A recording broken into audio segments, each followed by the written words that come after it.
The terminal smelled like burnt coffee and old carpet. Gate 14 at Toronto Pearson was packed. A Tuesday afternoon crowd of business travelers, families with too much luggage, and elderly couples moving slowly against the current of everyone else. Nobody noticed the man sitting alone near the window. He had chosen that seat deliberately. Back to the wall, clear sightline to the gate, force of habit, the kind that doesn't switch off just because you're on leave. Owen sat with his legs loose and his hands resting on his thighs, the posture of a man who looked relaxed but wasn't, not entirely. Beside him, stretched out on the floor with his chin on his front paws, was Kodiak, a German shepherd, 92 pounds. Ears like radar dishes, Kodiak tracked every person who walked past without moving a single muscle. Owen had a paper cup of Tim Hortons in one hand. He wasn't drinking it. He was watching a woman across the terminal. She wasn't hard to notice. She was moving her wheelchair herself. A slim woman in her late 50s, gray at her temples, dressed in a sensible blazer. Her name tag read Volunteer, Pearson Accessibility Services. She was guiding an older passenger toward Gate 12, speaking slowly and clearly in the way you do when you want someone to feel calm. She had a kind face, the kind that has earned its lines. Her name was Sylvia. Owen looked away, none of his business. He checked the departure board. His flight to Vancouver was delayed by 40 minutes. He settled back into the chair. Kodiak shifted once, exhaled, and went still again. That was when the Aldrich family arrived. You could hear them before you saw them. Not because they were loud, not exactly. It was more the frequency of their presence. The way expensive luggage wheels on marble make a sound that assumes everyone will move. There were 4 of them. The father first, a man in his early 50s, broad-shouldered, wearing a sport coat that cost more than most people's rent. His name was Preston. He walked like a man who had never once been told to wait. Behind him came his wife, Cassandra, scrolling her phone with the focused disinterest of someone who had long ago decided the world was simply backdrop. Their 2 adult sons, late 20s, jawlines, athleisure, trailed behind like satellites. They planted themselves at Gate 14. Preston looked at the seats. There were 3 rows, mostly occupied. He looked at the people in them the way you look at furniture that's been arranged wrong. He found Sylvia. She had just returned from Gate 12 and parked her wheelchair near the far end of the row. She was small in it. She was catching her breath. Preston walked directly to her. "Excuse me." He didn't say it like a question. Sylvia looked up. "We need these 2 seats." He gestured to the chairs beside her. "My wife needs to sit with our bags." Sylvia glanced at the seats. One was occupied by her coat, the other by the small bag she carried for work. Extra masks, a water bottle, a notepad. "Of course," she said, and began reaching for her things. Preston didn't wait. He picked up her coat and set it in her lap. The movement wasn't violent. It was worse than violent. It was dismissive. The coat landed on Sylvia as though she were a hook on a wall. Cassandra sat down without looking at her. Owen had watched all of it. Kodiak raised his head. "Easy," Owen said quietly. Kodiak put his head back down, but his eyes stayed open. The 40 minutes passed the way delayed time does, slowly, and with a particular kind of airport tedium that makes strangers feel trapped together. Preston spent most of it on his phone, talking at a volume meant to be overheard. He dropped the name of his firm 4 times. His sons ate from a paper bag of food one of them had fetched, not offering any to Cassandra, who was still scrolling. Sylvia sat in her wheelchair and did not move. She had her hands folded in her lap. She was looking at the floor. She was the kind of person who had spent a lifetime not taking up too much space, and Owen recognized it immediately. The particular posture of someone who has decided that the cost of pushing back is higher than the cost of absorbing it. Owen had seen it in forward operating bases. He had seen it in villages. He had seen it in the faces of people who had learned, over time, that stillness was a form of survival. He didn't like it.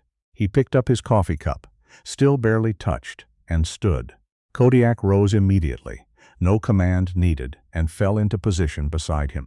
Owen walked over and sat in the empty chair, 2 seats down from Sylvia. He put his cup on the armrest. He looked at nothing in particular. After a moment, Sylvia glanced at him, then at Kodiak. "He's beautiful," she said quietly. "He knows it," Owen said. She almost smiled. "What's his name?" "Kodiak." "Hello, Kodiak." Kodiak did not look at her, but his tail moved once, a single slow wag, the way a dog acknowledges something it has already assessed and approved. Preston looked over. He took in Owen, the plain clothes, the close-cropped hair, the dog, and looked away again. Irrelevant. Filed and dismissed. The gate agent announced boarding would begin in 20 minutes. Then everything changed. Preston stood and stretched, the unconscious performance of a man who owns whatever room he's in. He reached into the overhead compartment of the gate seating, the small shelf some airports have, and pulled down a bag that clearly wasn't his. It was a soft-sided duffel, older, with a red accessibility tag on the zipper. "Sylvia's bag, this yours?" He held it toward her, but not as an offer. He held it the way you hold something you've decided is clutter. "Yes," she said. "I put it up there to make room on the floor. It's blocking ours." He set it on the floor, not gently, directly in front of her wheels. And then, when he moved back to take something from the shelf, his elbow caught the handle of Sylvia's wheelchair. It rolled, not far, maybe 3 feet. But 3 feet is a long way when you have no control of it and there is nothing to grab onto, and the floor in front of you is hard tile. Sylvia grabbed for the armrest. She missed. The chair rolled and tipped, and Sylvia went sideways, and the sound she made, a short, involuntary cry, not even a word, was the kind of sound that doesn't belong in a public space. The chair clattered. Her water bottle skidded across the floor. She landed on her hip and her forearm, and for a moment she just lay there, blinking, the way a person does when their body has taken something in before their mind has. The terminal went quiet. Preston looked down at her. "I barely touched it," he said. Those 4 words landed like something dropped from a great height. Not an apology, not even an excuse, an erasure. Owen was already moving.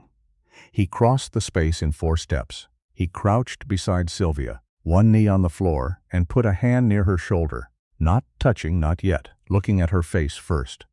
"Can you tell me where it hurts?"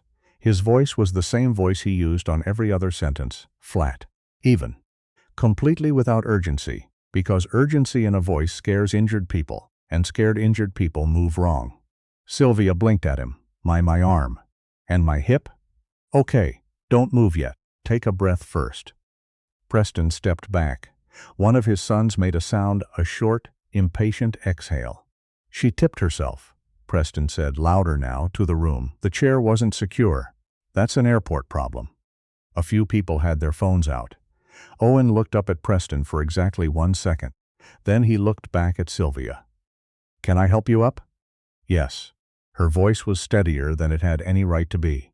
There are moments in public spaces that hinge on a single decision, someone's choice to act or not to act. Those moments pass quickly. Most people let them pass. They look at their shoes. They find reason. Owen was not most people. He helped Sylvia upright. Carefully, her wheelchair had rolled against the row of seats. He collected it, checked the wheels, set it steady before he guided her back into it. The whole process took less than 90 seconds. He did it the way someone does something they have done before. Sylvia looked at him when she was settled. "Thank you," she said.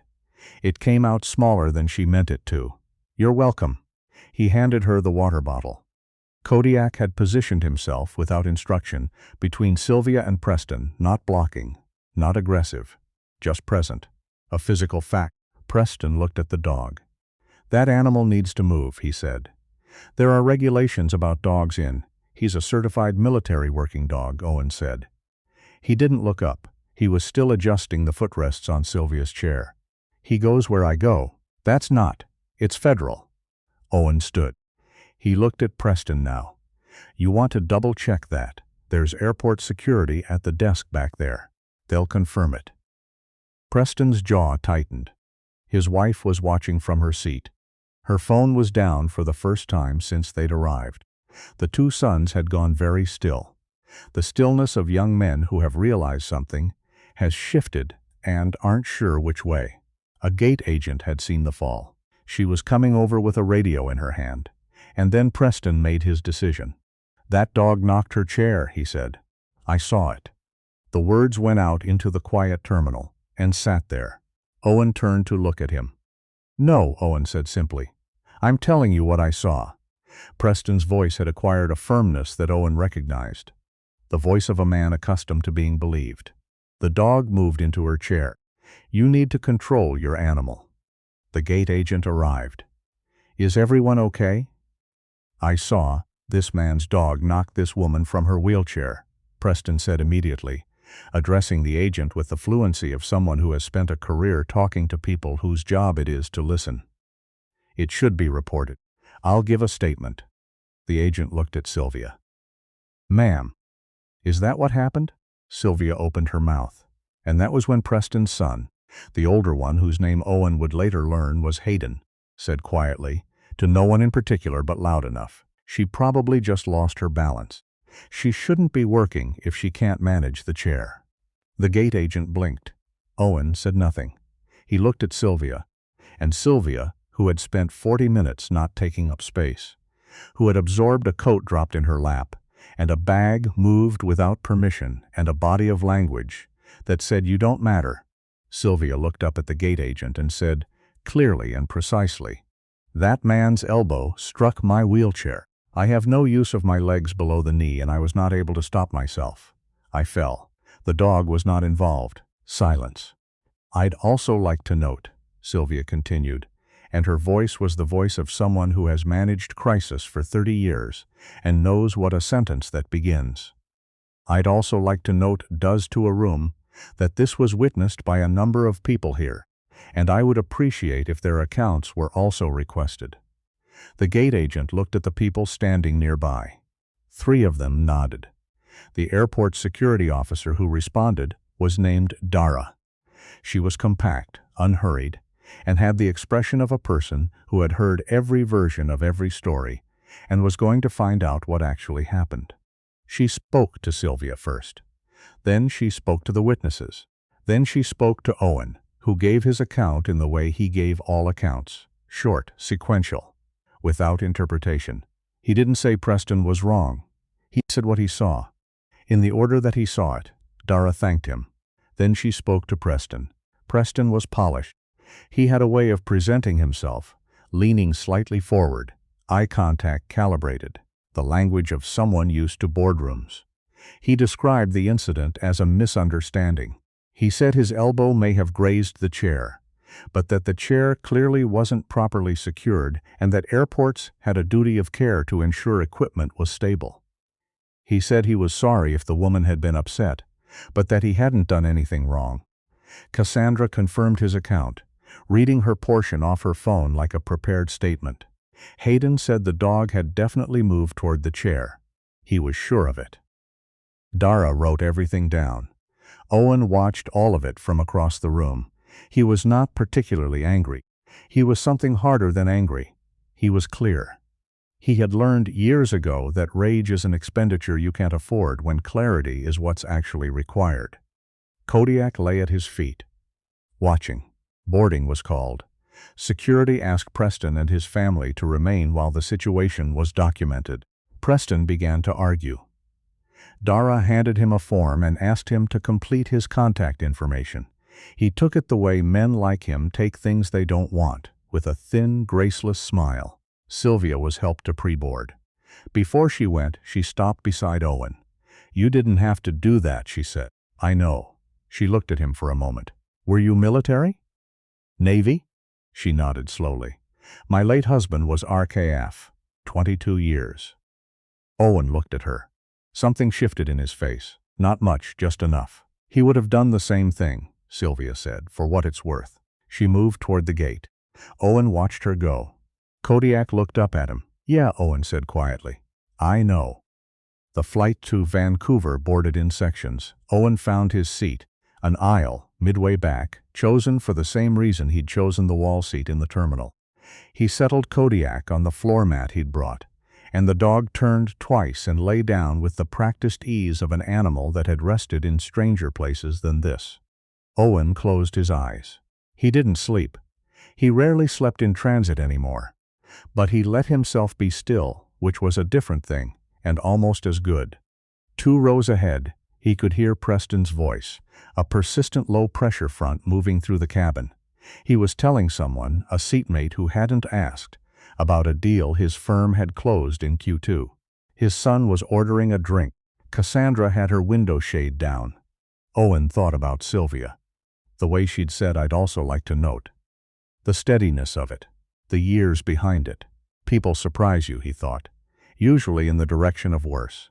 But sometimes not. The story would not end at 30,000 feet. Preston Aldrich, as it happened, had made a decision somewhere over the Rockies. He had decided that the incident at Pearson was not over, that being documented, having his name written on a form by an airport security officer in front of other passengers, was an affront that required a response. He had resources. He had a lawyer's number memorized. By the time the plane landed in Vancouver, he had filed a complaint with the airport authority, claiming his family had been subjected to unfair treatment and that an uncontrolled service animal had created a safety hazard at the gate.